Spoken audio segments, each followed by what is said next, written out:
Just because I'm a farmer doesn't mean I work at the farm store, by user _Easter_Didrith. I don't typically wear my work clothes when I go to town for feed, but an ADHD created emergency forced me to drive to our local feed and seed without time to change. I was still wearing what my partner and I jokingly call farm drag when I got there. This attire was dirty with numerous unmentionable animal substances and does not include the very noticeable blue vest that the employees there wear. As I was loading a sack of hog feed onto my cart, a silver-haired lady approached and asked me, "Excuse me, young man. Do you sell salt licks?" I'm 53 and my full beard is all grey, BTW. I replied, "No ma'am. I sell duck eggs and baked goods." She lit up. "Ooh," she cooed. "Where are those?" "At my farm." There was a beat of silence between us as I grinned at her. In a pleasant twist, she suddenly had a spark of awareness and softly chuckled as she blushed. "You don't work here, do you?" I told her that I didn't and she apologized while chuckling about the whole thing. I'm glad they're not all jerk-asses about it. "No, I don't work for the campground," by user Chibity11.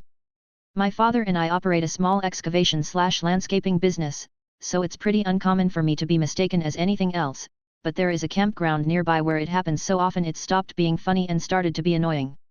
You see, the people in the campground own their sites, and so are responsible for any general maintenance or improvements on their site. They often call us to do things like building stone driveways, or building stone pads for sheds, or just general landscaping. Now the campground itself has employees, including some younger guys who maintain the roadways with small landscaping tractors. I also use a small landscaping tractor in my work, so I understand the confusion, and most times I am pretty polite about any misunderstanding. Typically they just have some question about their power or cable service, and I inform them that I'm a private company and I don't work for the campground. A few days ago I am working there, building a driveway for a lady, and as usual I am wearing my noise-cancelling headphones while I do my tractor work, as they do double duty for hearing protection/entertainment. I generally work alone, and I don't like being bothered. At some point I hear a car honk, so I turn to look and there is a man hanging out of a truck on the roadway near me, gesticulating with his hands and moving his mouth. It's pretty obvious he's been trying to get my attention for some time just from his general state of agitation, so I remove my headphones and shut the tractor off, and say, "Hey, what's going on, man?"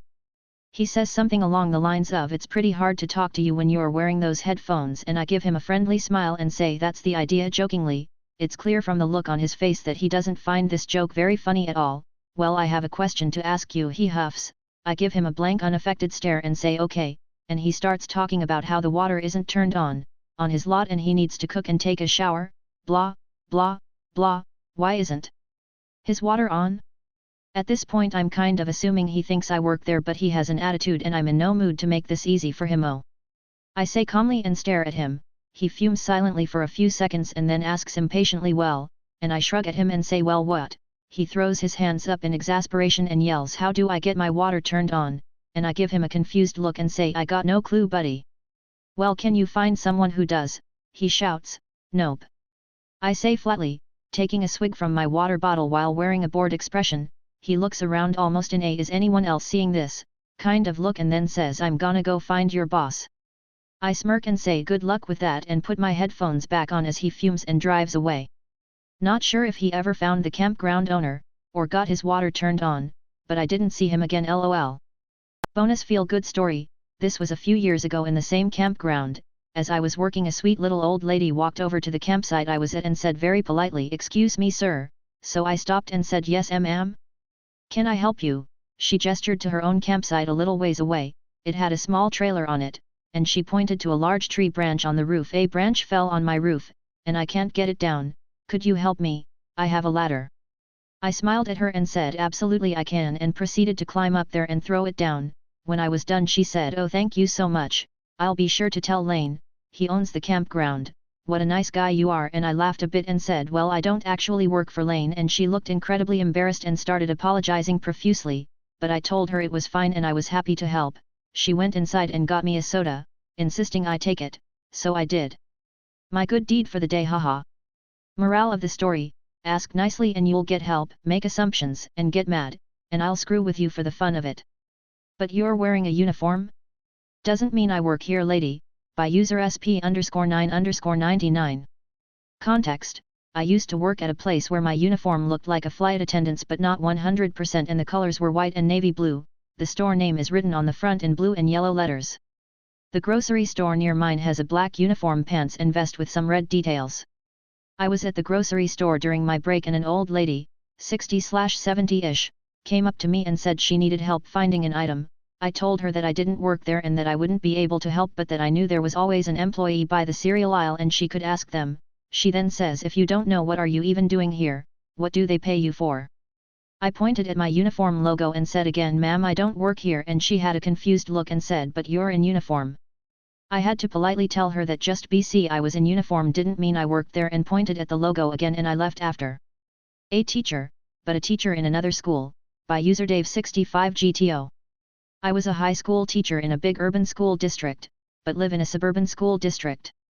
It was parent/teacher conference night for my elementary school son, and while dressed in my school garb, high school polo shirt, khakis, and lanyard with school ID, I was walking the hallway to get to my kid's room. A typical suburban mom with the designer everything and horrible voice gave me the throat clear, followed by squeaky "Excuse me."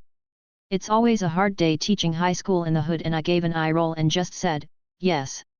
"Where is Miss Smith's room?" "I have no idea." "You work here, how do you not know?" "I don't work here and I don't know." "You are rude and I'm speaking to the principal about you." Evil compliance ensues. I have paper and pen, so I write down my name, my room number, room 435, it's a one-floor school, and phone extension. "Please, go now and tell the principal that I have no time and less patience to deal with you and anybody like you." On the way out of the building, the principal is wishing everyone a good night as they exit. He looks at me and says, "You're killing me." I reply, "With the big bucks, comes the big headaches." Grout seeking grouch, by usernberd_PHTGRPHR. So, I was at the Home Depot after work. Needed to grab some outdoor sealant for a little project I was tackling at home. I was wearing a bright orange t-shirt, purely coincidental, it's just a comfy shirt, nothing to do with blending in with the Home Depot staff. I had my nose buried in the sealant aisle, trying to decipher the difference between silicone and acrylic latex plus silicone, when I felt a tap on my shoulder. I turned around, and there he was. Let's call him Ken. He had that slightly stressed out, impatient air about him. "Excuse me," Ken said, his voice a little too loud for the quiet aisle. "Do you work here?" I looked down at my very non-Home Depot branded orange t-shirt and then back at him. No, I don't. Just trying to figure out this sealant stuff." Ken huffed, like I was personally inconveniencing him. "Well, someone needs to help me. I've been looking for grout in desert sand for 20 minutes, and nobody seems to know where it is." I pointed vaguely down the aisle. "Grout's usually over that way, near the tiles." Ken rolled his eyes. "Obviously I know it's near the tiles. But they don't have desert sand." I asked that guy over by the lumber, and he just pointed in a different direction. Honestly, the customer service here is atrocious. Now, I just wanted to find my sealant and get out, but Ken was blocking the aisle and radiating frustration. "Yeah, that can be annoying," I offered neutrally. "Maybe try asking someone with an actual orange apron on? They usually know this stuff better." Ken glared at me. "You're wearing an orange shirt. You work here. Don't try to pawn me off on someone else. Just tell me where the desert sand grout is." At that exact moment, a Home Depot employee, wearing the full orange apron and a name tag that read Brenda, walked past us pushing a flat cart loaded with bags of concrete mix. "Excuse me, Brenda," I said, relieved for the interruption. "This gentleman is looking for desert sand grout and hasn't been able to find it." Brenda stopped and gave Ken a friendly smile. "Hi there. Desert sand grout? We usually keep that in aisle 8, about halfway down on the left, near the other sanded grouts. If we're out, there might be some overstock on the top shelf." Ken stared at Brenda, then back at my perfectly ordinary orange t-shirt. A flicker of something that might have been embarrassment crossed his face, but it vanished quickly. "Well, someone should really organize this place better," he grumbled, then huffed past Brenda and me towards aisle 8. Brenda and I exchanged a brief, knowing glance. She just shrugged and continued on her way. I finally grabbed my sealant, chuckling to myself.